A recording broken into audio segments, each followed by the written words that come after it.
Hello बच्चों, स्वागत है आप सभी का स्मार्ट स्टडी चैनल पर। मेरा नाम है प्रेमलता और मैं आप लोगों के बीच में क्लास 10th गणित विषय के साथ उपस्थित हूँ। और अध्याय फर्स्ट है हमारा वास्तविक संख्याएं, रियल नंबर्स।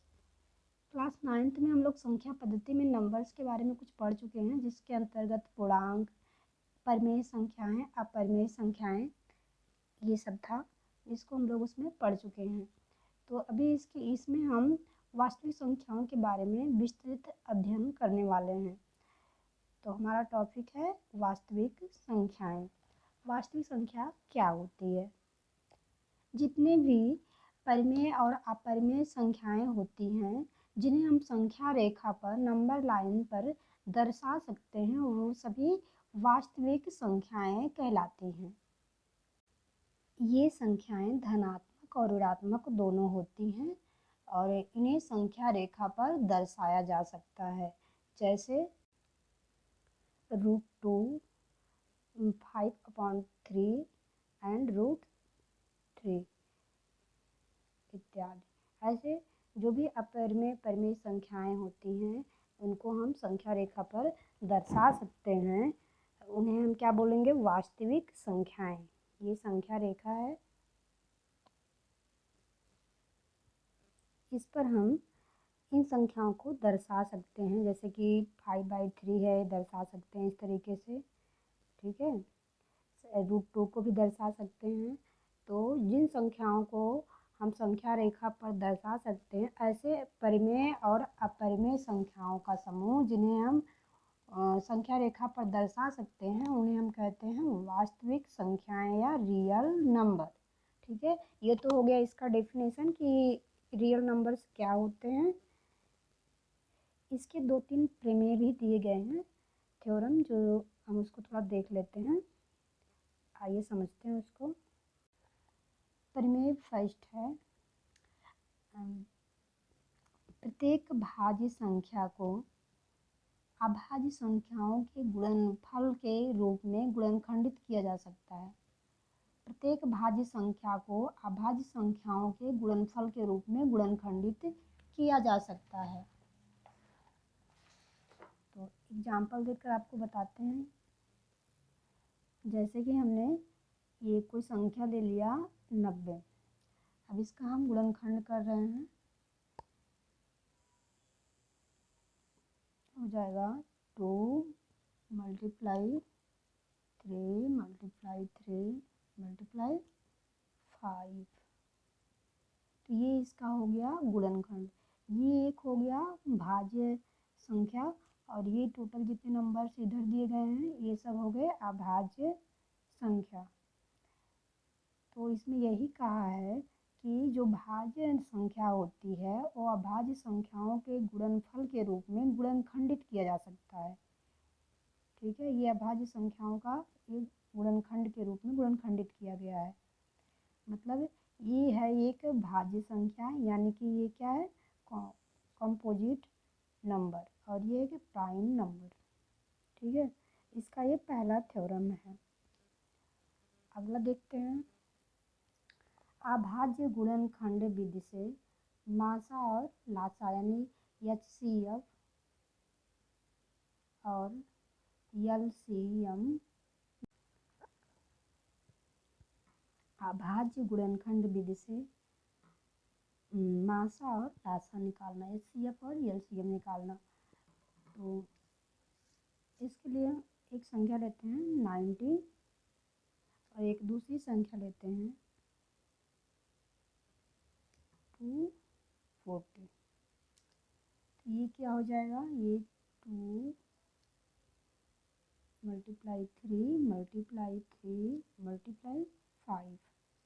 उसी तरीके से इसका भी गुणनखंड करेंगे, और ये हो जाएगा 2 × 2 × 2 × 2 × 3 × 5, ठीक है।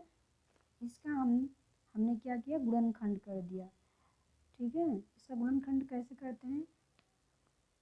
इसके लिए हम इसको ऐसे इस संख्या को यहाँ लिख देंगे और सबसे इसमें चूज करेंगे कि सबसे छोटी जो संख्या होगी उसी से हम इसको डिवाइड करने की कोशिश करेंगे। और अगर ये सम संख्या है तो हम सम संख्या यानी इवन नंबर ही लेंगे। 2 एकम 2, 2 दूनी 4 और यहाँ पे 0 हो जाएगा। फिर 2 से कितनी बार जाएगा, 2 चौक 12 0।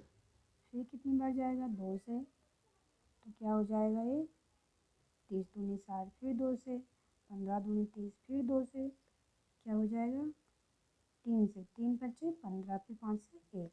इस तरीके से इसका हम गुणनखंड निकालते हैं। जो 2 multiply 2 multiply 2 multiply 2 multiply 3 multiply 5। ठीक है, इस तरीके से इसका हमने फैक्टराइजेशन कर दिया।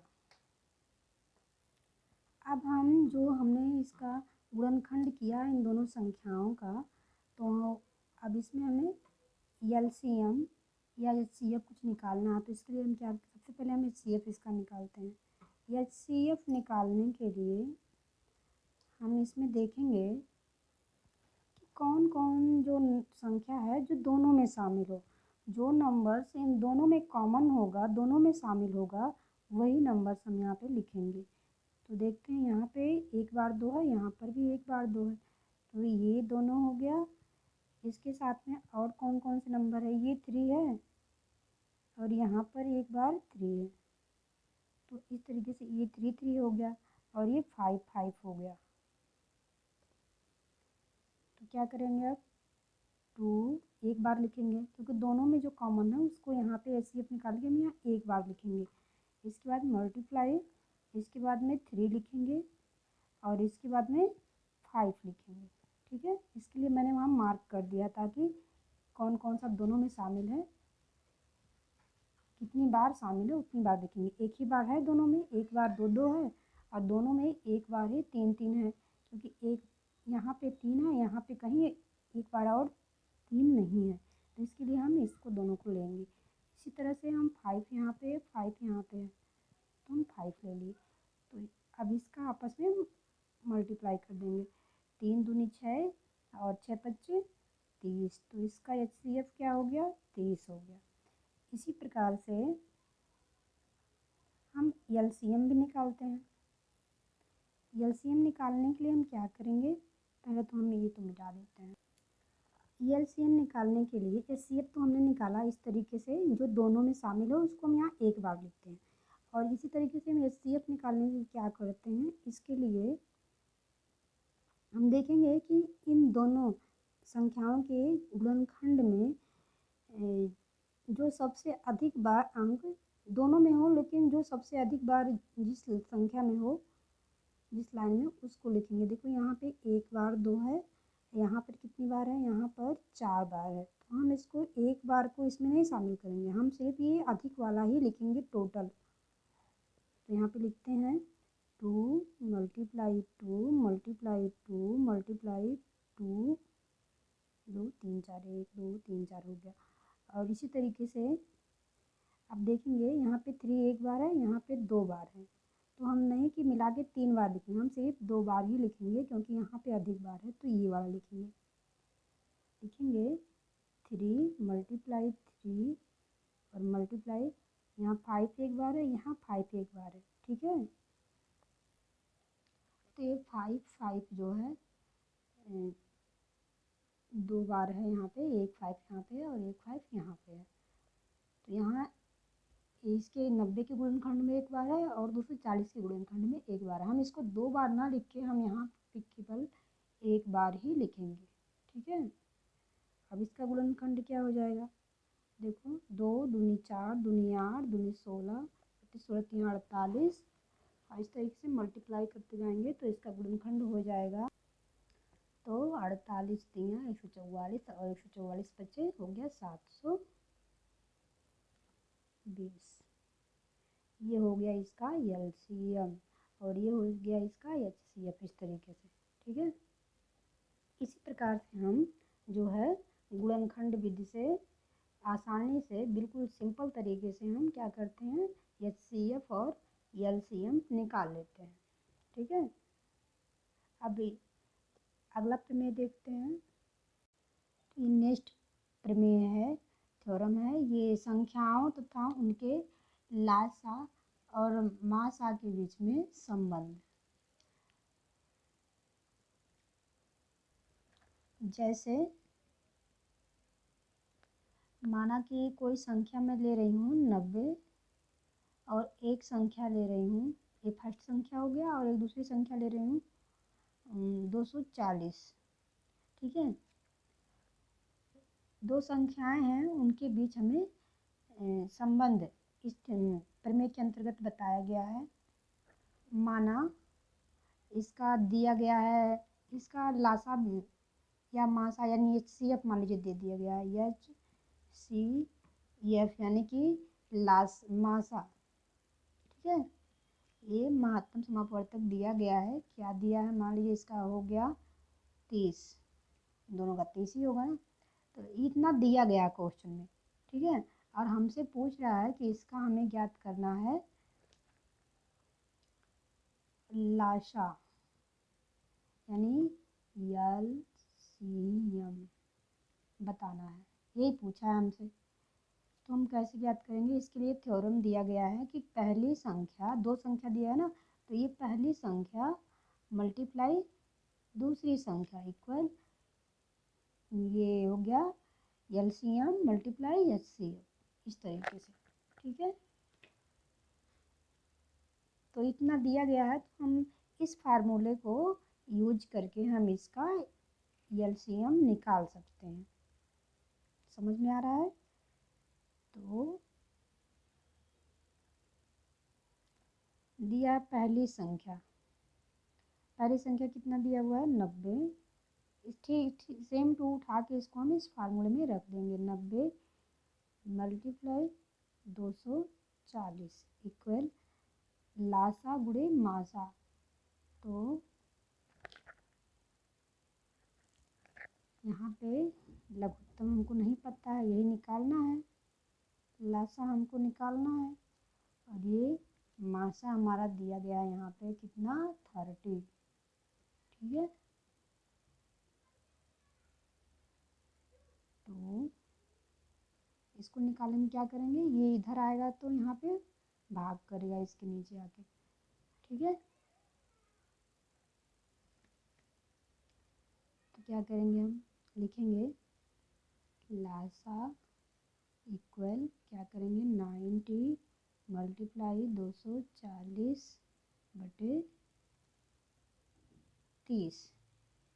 ठीक है, अब इसका हमें लासा निकाल लेना है। ये इससे कट गया, 3 अठे 24, तो 8 9 72, 720 इसका लघुत्तम समापवर्तक हो गया। ठीक है, इस तरीके से हम इस फार्मूले का यूज करके अगर ये तीनों दिया गया तो निकाल सकते हैं। ठीक है, नहीं तो अगर ये नहीं दिया गया है तो इसके लिए हम क्या करते हैं, पहले हम इसका लासा या मासा एक निकाल लेंगे, फिर आगे सॉल्व कर लेंगे जो पूछा होगा, इस तरीके से। नेक्स्ट है अपरिमेयता सिद्ध करना। हमें यह सिद्ध करना होगा कि जैसे √2 है, √5 है, √3 है, ये जो संख्याएं हैं यह जो है अपरिमेय संख्याएं, इरेशनल नंबर्स हैं। इरेशनल नंबर सिद्ध करने के लिए हमें इन संख्याओं को मानना होगा कि ये संख्याएं जो है एक परिमेय संख्या है। परिमेय संख्या को जो हम सॉल्व करके देखेंगे कि तो अब परिमेय में आने या परिमेय वो संख्याएं होती हैं जिन्हें हम P/Q के रूप में लिख सकें, और जहाँ पे Q इक्वल नॉट 0, ये होते हैं परिमेय संख्या या रेशनल नंबर।